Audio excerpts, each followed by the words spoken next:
ప్రస్తుతం GHM సిప్పల్ sergeant Ramanthapur గోగ్లీనగర్లో ఉందండి. ఇప్పుడు మాజీ కౌన్సిలర్ డి సుజాత గారి నివాసంలో ఉన్నారు. ఎందుకంటే వాళ్ళు ప్రత్యక్షంగా చూశారు రాత్రి ఏం జరిగిందో దుర్ఘటన.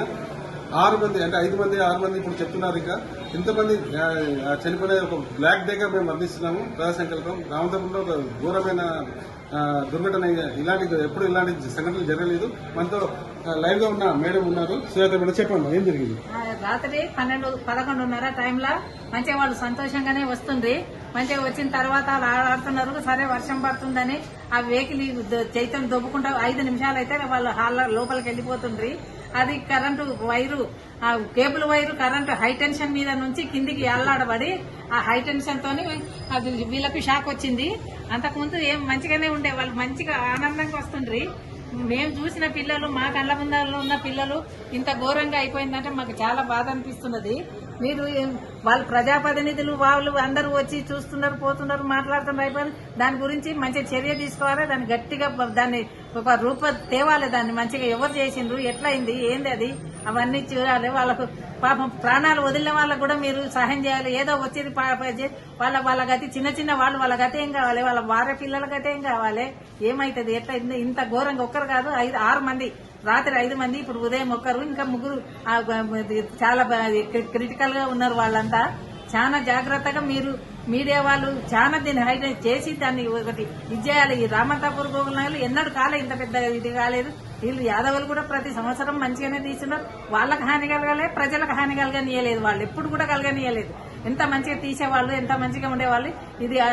దీని నుంచి ఈ హైటెన్షన్ వైరు దాని మీద వేసి కేబుల్ వాళ్ళది చాలా పొరపాటు చేసిండ్రు. వేసి అంతా ఇది చేసి దాని నుంచి ఇది అయిపోయింది. మొత్తం కేబుల్ ఇంటి ముందు నుంచి అంతా కేబుల్లే పోతాయి. మాకు ఎప్పుడు కేబుల్ ఎలా ఉన్నా చూడండి. కేబుల్ అసలు ఒక పద్ధతి లేదు, ఏం లేదు, ఇష్టం ఉన్నట్లు అంటే ఒక ఇష్టం ఉన్నట్టుగా వర్షం పడితే ఎప్పుడు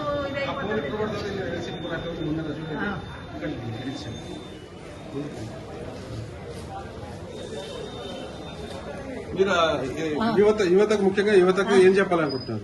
ఇప్పుడు యువత రాబోయే గణేష్ చతుర్థి వినాయక చవితి వస్తుంది. యువతకు చాలా మీరు కంట్రోల్ చేస్తేనే గానీ, లేకుంటే వాళ్ళు పోలీసు వాళ్ళు వచ్చి చెప్పిపోయినా కూడా కంట్రోల్ గా ఉండలేరు. వాళ్ళు కాలనీ వాళ్ళం అందరం చెప్పినా కూడా వింటలేరు. అప్పటికప్పుడు ఇది అంటారు, ఎప్పటి ఆట ఆడుతున్నారు.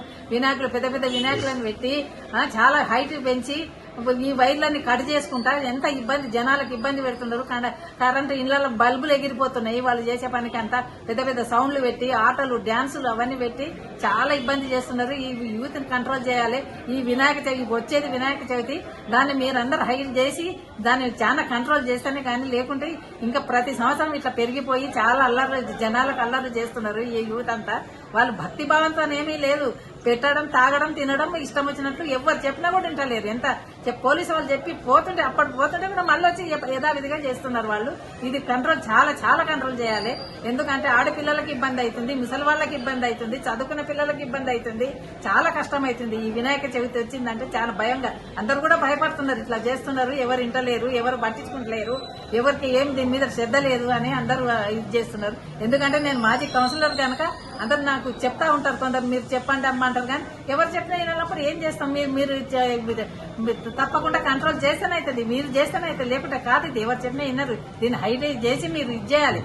హై చేస్తేనే కానీ లేకుంటే ఇది ఇంకా రోజు రోజుకి ఎక్కువ అవుతుంది కానీ తగ్గదు.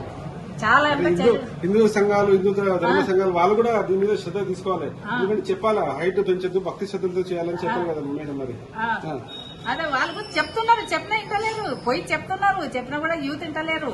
అట్లనే తెచ్చి పెడుతున్నారు. 2-3 సార్లు నేను డైరెక్ట్ పోయి వాళ్ళ ఇళ్లకు మీరు ఇట్లా పెట్టకండి, మీరు చేయకండి, పెట్టుకోండి, చిన్నగా పెట్టుకోండి, మంచిగా చేసుకోండి, భక్తి శ్రద్ధలతో చేసుకోండి, మంచిగా ఇది బాగుంది, అందరికీ సంతోషము బాగుంటది అంటే కూడా ఇంటనే లేరు. ప్రతి సంవత్సరం పెంచుతున్నారు. ఈ సంవత్సరం ఇంతే అడుగులు ఉంటే ఇంకో సంవత్సరం ఇంకో అడుగు ఎక్కువ, ఇంకో సంవత్సరం ఇంకో అడుగు ఎక్కువ, ఇట్లా ప్రతి సంవత్సరం అడుగులు పెంచి చాలా ఇబ్బందికరంగా చేస్తున్నారు. గల్లీలలో కూడా జనాలు నడవడానికి భయపడుతున్నారు, పోనిస్తలేదు, అన్ని ఆపేస్తున్నారు. దాన్ని మేము ప్యాక్ చేసేస్తున్నారు, ప్యాక్ చేసేస్తున్నారు, మధ్యలో పెట్టి ఇబ్బంది చేస్తున్నారు. వెహికల్స్ పోకుండా చాలా కష్టం చేస్తున్నారు. చాలా అంటే చాలా ఇబ్బంది చేస్తున్నారు. ఇప్పటి నుంచి కంట్రోల్ చేస్తేనే అయితే, లేకుంటే ఇనది యూత్ అయినది చాలా ఇబ్బంది అవుతుంది. Thank you madam. ఇప్పుడు అంటే మేడం గారు చెప్పేది అంటే ఏ కార్యక్రమం అయినా భక్తులు చేసేటి భక్తి శ్రద్ధలతో చేయాలి, అంతేగాని సంస్కృతిని విరుద్ధంగా ఏది చేయొద్దు. ఈ యొక్క దుర్ఘటన అందరికీ గుణపాఠం కావాలా, పౌర సమాజానికైనా యువతకైనా గుణపాఠం కావాలా. దయచేసి ఇప్పుడు రాబోయే వినాయక చవితి వస్తుంది, మళ్ళీ దసరా ఉత్సవాలు వస్తాయి, నవరాత్రి ఉత్సవాలు వస్తాయి. కాబట్టి హైట్ పెంచడం కాదు, మీరు చిన్నగా పెట్టి భక్తి శ్రద్ధతో పూజించండి. అంతేగాని డీజేలు కూడా పెట్టదు, అవన్నీ పెట్టదు. పెద్ద పెద్ద సౌండ్లు పెట్టి ఇబ్బందికరంగా చేస్తున్నారు. ఓల్డ్ ఏజ్ వాళ్ళకి ఇబ్బంది. ఇంకా రోడ్ల మధ్యలో దయచేసి పోలీసు అధికారులకు విజ్ఞప్తి చేస్తుంది ప్రజా సంకల్ప మీడియా మేడం కూడా చెప్తున్నారు, రోడ్డు మధ్యలో ఎక్కడ కూడా పెట్టనీయకండి. రోడ్డు మధ్యలో కాల్ సైడ్కి పెట్టుకోవాలా, ఎందుకంటే అంబులెన్స్ పోవడానికి కూడా కొన్ని ప్రాంతాలలో వీలుండదు. అన్ని రకాలుగా ఇప్పుడు ఈ దుర్ఘటన అందరికీ చాలా గుణపాఠంగా ఉంటుంది, నేర్చుకోవాలా. ఎందుకంటే ఒక ప్రాణాలు మళ్ళీ ఆ ప్రాణాలకి ఎన్ని మనం ఎంత ఖర్చు పెట్టిన ప్రాణాలు అయితే రావు. కాబట్టి మారండి, మార్పు అనేది రావాలా, తీసుకురావాలా. మార్పు తీసుకురావాల్సింది యువత, పౌర సమాజమే. బాపట్ల కృష్ణమన్, గోకులేనగర్, రామంతాపూర్ నుంచి.